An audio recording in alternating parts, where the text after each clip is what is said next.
ભણે છે તું? હા કયું ધોરણ ભણે છે? 7મું કઈ સ્કૂલમાં? અહીંયા સર્કલ કુંભારવાળા. કેવું ભણાવે સ્કૂલમાં? બહુ સરસ ભણાવે છે ને. અહીંયા સમસ્યા છે તમારા ઘરે પાણી આવે? હા પાણી આવે પણ ગટરું ને એ બધું ઉભરાય ને તરત એ બધી સમસ્યા છે. બીજું અહીંયા રોડ નથી તો સ્કૂલે જવામાં હેરાનગતિ થાય ચોમાસામાં? હા ચોમાસામાં થાય છે ને, ગટર નાલા ભરાય છે અને રોડ ઉપર પાણી આવે છે ગટરનું. તો ચોમાસામાં કેવી રીતે તું સ્કૂલે જા પછી?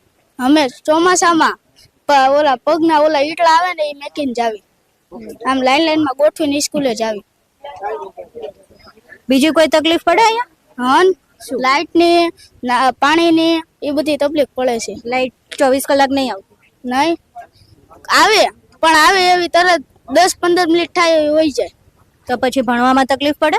હા ટીવી માં ભણાવતા હોય ને એમાં પછી લાઈટ વહી જાય તો પછી અમને મોઢે નો યાદ રહે, પછી અમે ધીમે કરતા મોઢે યાદ રાખ્યું.